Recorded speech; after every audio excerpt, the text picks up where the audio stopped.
Now. Clicker. Yeah.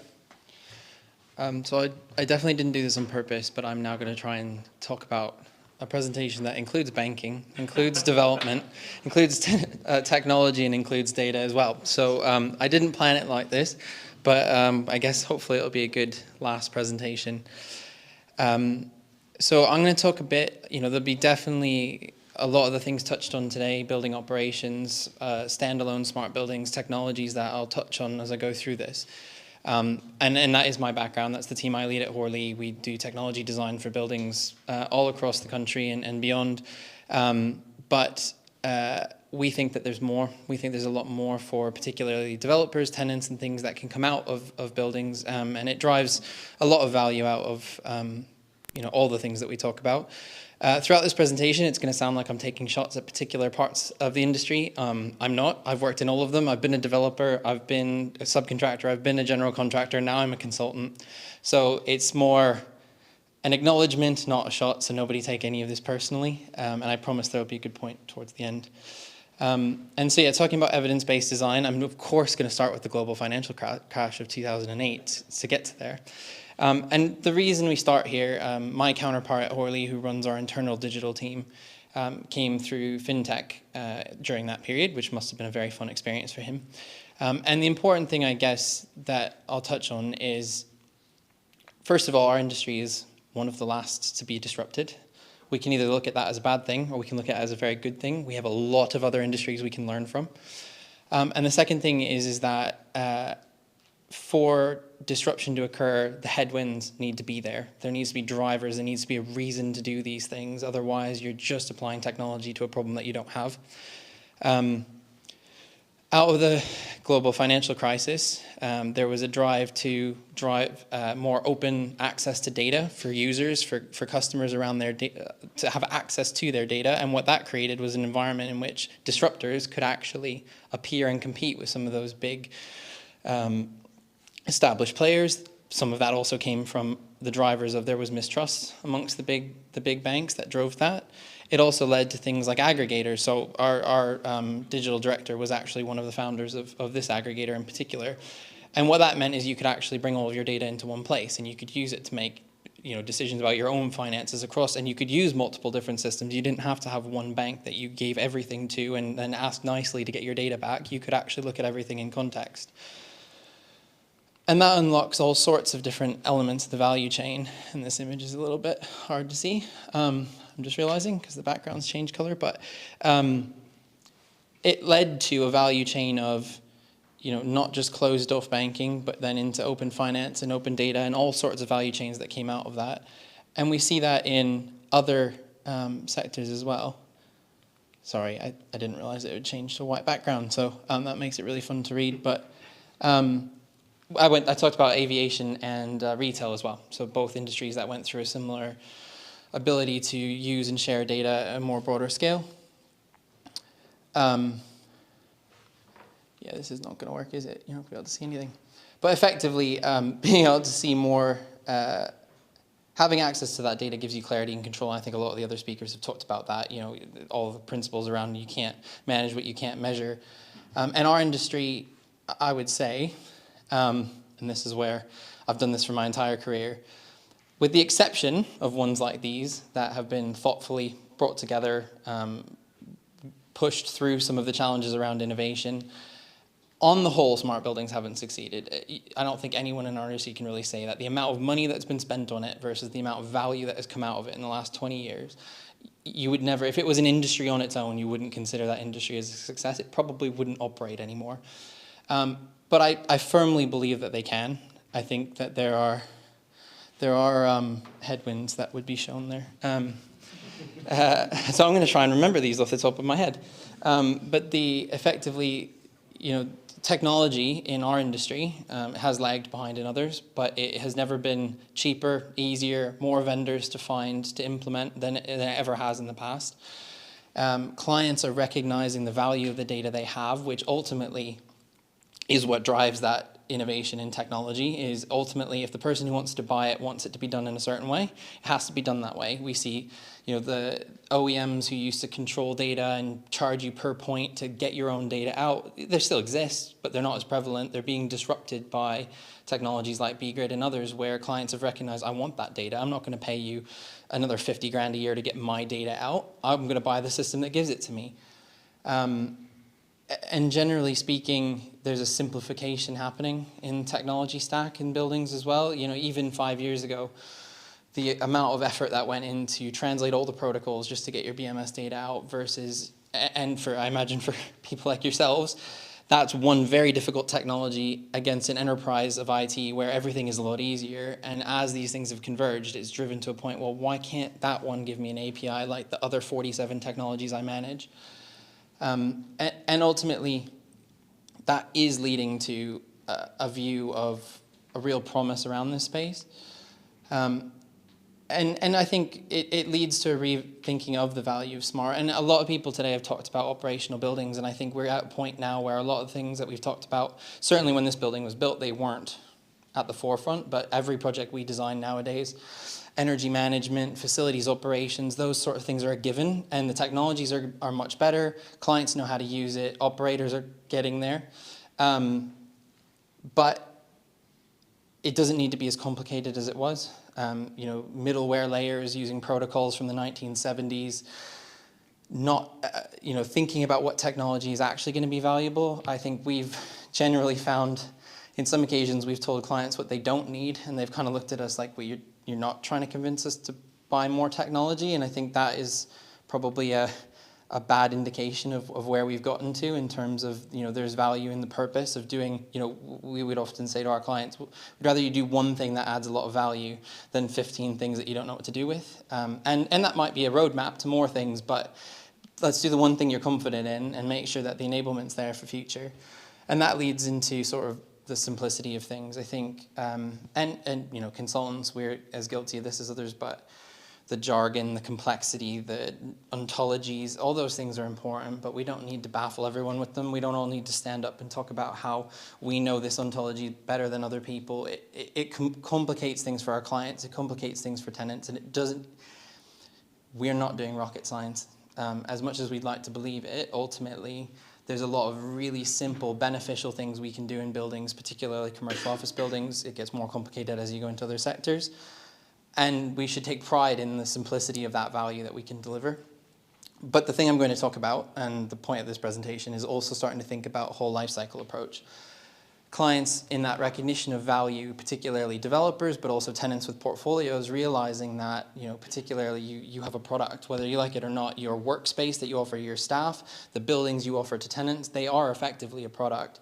And we as an industry have never really thought about buildings. It's a one-off, let's build this project, on to the next one. And we talk about lessons learned, and we all sit down and think about all those things, and then we forget about it and we go to the next project because there's new consultants, new contractors, new buildings, and we forget all those things. What we've been investing quite a lot in, and we've been investing in data skills across our firm. We've got now 10% of our business on multiverse training, data apprenticeship skills. We've invested in data platform infrastructure. We've hired data scientists, one of which is sitting in the audience right now, because we believe that the future of engineering is not just the STEAM standards we've been designing to for the last 20 years. Those are important. I'm not going to dismiss those, but they need to be challenged. They need to be challenged faster, and the only way to challenge them is with evidence. We need to have the data that until the last few years, until buildings like this got built that put those sensors in that we could actually measure, we never had the evidence to challenge this the way that we all would love to. You ask any engineer, you could go around our offices and talk to any one of them. They know the building they're designed is over-designed, but we don't have the evidence to challenge it. And we feel quite strongly that that's the future. So, for example, this is anonymized bGrid data from every building that they are installed in. Because one of the things, and I think we've talked about people quite a lot today, we think the biggest thing we don't understand is how people use buildings. We know a lot more about energy. We know a lot more about how building systems operate now than we ever did. We've got more and more data points around that. We've got tons of expertise. Operators now understand those things better. But humans are weird. Humans are the problem in almost every value chain. And we really don't understand that because we haven't been measuring it. Buildings' occupancy sensors are a relatively new thing. That's not something we ever really had in the past. And so we took, so for example, this is some of the analysis our data science team did. We took all that data and we wanted to look at, similar to some of the problems you've had, we're assuming, so for those of you who don't know, the design standards by the British Council of Offices still state an assumed utilization of 80%. So average utilization, not peak, average. That is what every engineer is told to by the standards organization to design offices to. That's every space in the whole building. Did you say 80? 80. The latest paper that was published in 2019 basically went, well, we did some surveys. We think it might be 40 to 60, but be careful, just go with 80 anyway. And a lot of engineering firms will still do 100, which is insane. Like, I can see on people's faces. It's crazy, but we didn't have the evidence. And so even there's a new version of BCO guidance that's coming out, and they did their own study, and they still didn't have enough evidence to make that argument stronger. And we've started to get involved because we sit on those standards. Our peak is 75. Yeah. The most is 75. It's not surprising. I mean, so this is average. So we look specifically at meeting rooms, but we've also looked at every other space type because we don't think it's something also you can just uniformly apply. We're designing a building. We design every room differently. We should be looking at different size meeting rooms. But the top of this chart is 30%. So mean utilization of meeting spaces, just to start with, was 30%. And that's relatively consistent across every space type. And so we're talking about 40 buildings, a year's worth of data. There's 6,400 rooms in that. So this data set is 1,600 meeting rooms. And so if the standards are 80%, and that says 30%, we're not going to go to our clients and go, you should do 30%. We're going to go, maybe start with 70 and just see, because the impact of that, when you think about that, that informs so much design in a building. The benefits, and particularly for our developer clients, and I talked about the other headwind that I didn't talk about because I forgot about it, is that it's never been harder to develop a building than it is right now. Viability, we surveyed our clients, and the #1 issue that we got from every client in every sector was viability. You know, the cost of construction has gone up, rent levels aren't where they once were, the complexity is higher, making buildings viable is a huge challenge. And so where we could, and when you factor in embodied carbon, you factor in performance of those buildings, it gets even harder. And so I guess our belief and the data that we now have in a variety of contexts that we should be using is it's irresponsible for us to rely on those standards anymore. We of course need to push standards forward, but that takes time.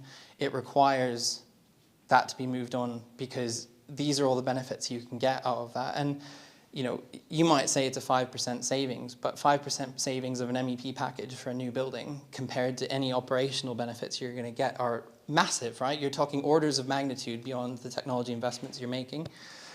And so that's, you know, when we think about the benefits of putting these technologies into buildings and collecting that data, certainly as clients are thinking more whole life cycle and thinking ahead to the next one as well, the value chain, all those technology benefits around facilities, energy, of course you'll take all those as well, but if you think that it could even save a small percentage of the next building, and I talk about MEP because we're MEP consultants, but you also think about the fact, does the building even, if you're a tenant, does the building even need to be that big? Do I need that much space? Do I need to fit out all of that space? And we're talking, you know, millions of pounds potentially of benefit. There's supposed to be a, oh there it is. From our perspective too, having more access to this, investing in the digitization of the way we design also allows us to, most design processes, we don't really get to iterate properly. I think it was one of you made the point around it's just an opinion if you don't have data. And honestly, unfortunately, that is how a lot of buildings are designed. It's either a individual client opinion, engineer's opinion. It's never the collective knowledge of what would be the best building we could build because we don't have enough time. The REBA stages don't allow for it. But what if we could actually use that data and iterate the way that we do our design more effectively to look at all those optimal outcomes, look at what if it was 80%, what if it was 70%, if it was 60%, what would be those different options that we could feed into that? And that adds even further value. We can optimize buildings as if they were products on an agile basis. And to do that, so I apologize that we can't see any of the text.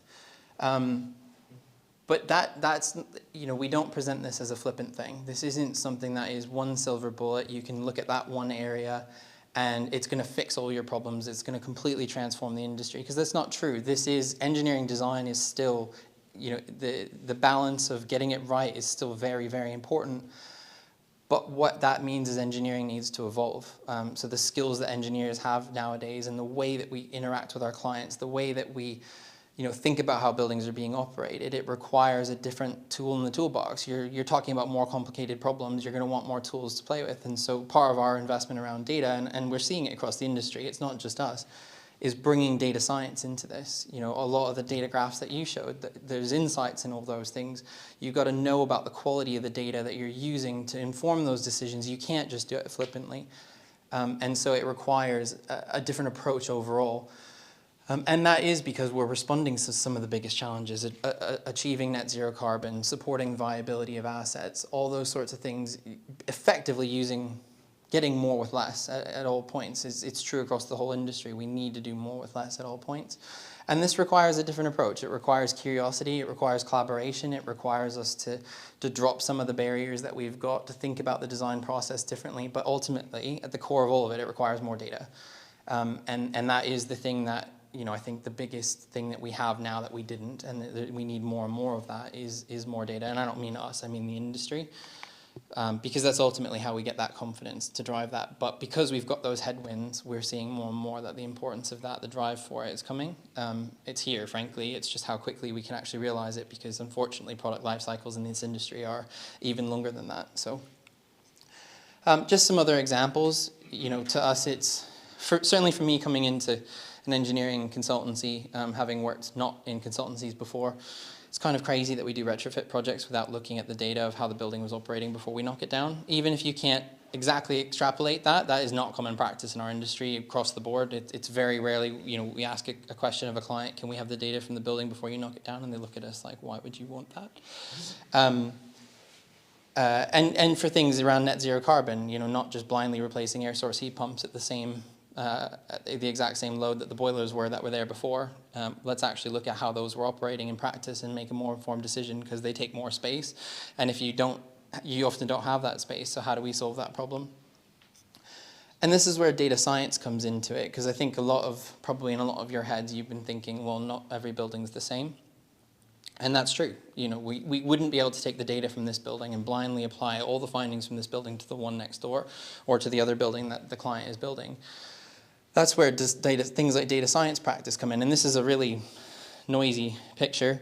But there are data science techniques called things like clustering. So we took every bit of data in the entire NHS ERIC data set so that we could actually apply across 15 parameters. So where it is, how old it is, what services it has, to fairly compare all those sites, to see how closely comparable they actually are and have that margin of error in terms of how different are they. Because we can use that to inform our assumptions. If we know that average load of this building is X and it is X percentage similar to the building next door, we actually can start to use that to inform the same assumptions for the next building. And all that comes from having the right types of data and knowing what to do with it, which is data science. I'm simplifying Sam's job, but that's effectively the kind of rigor that needs to go into it. And so, I mean, the question that we are trying to answer is, what if we actually could use the data from thousands of buildings? And I think a lot of this comes back to the simplicity. How many of our clients would say that I would love to give you the data to do this, but I wouldn't even know how to get it. And that's a pretty big indictment of how our industry's gone, that there are clients sitting on portfolios of 80 buildings who couldn't tell you what the peak load of those buildings were, not because they didn't want to, because they wouldn't actually be able to get that information out of the technology they've invested in over the last 30, 40 years. But what if that wasn't the case? What if actually going forward and in retrofit and we could actually start to do that? And I've gone through an entire conversation about digital disruption without using the word AI. And I've done that on purpose because I think I love the lobotomy comment about Copilot. That made me laugh harder than I thought it would. Is genuinely, this is how we get to that future of leveraging AI in the industry, is actually having this data structured, clients actually having hold of it and knowing that they can use it for certain things. That's where these technologies are going to come into play. AI is no different than any other technology, and excuse my language, but shit in is going to equal shit out, and it's going to require an improvement in that space. But generally, you can see the benefit could be pretty substantial. So, yeah, I'll leave it on those. Before I get questions, I'll leave it on those questions, I guess.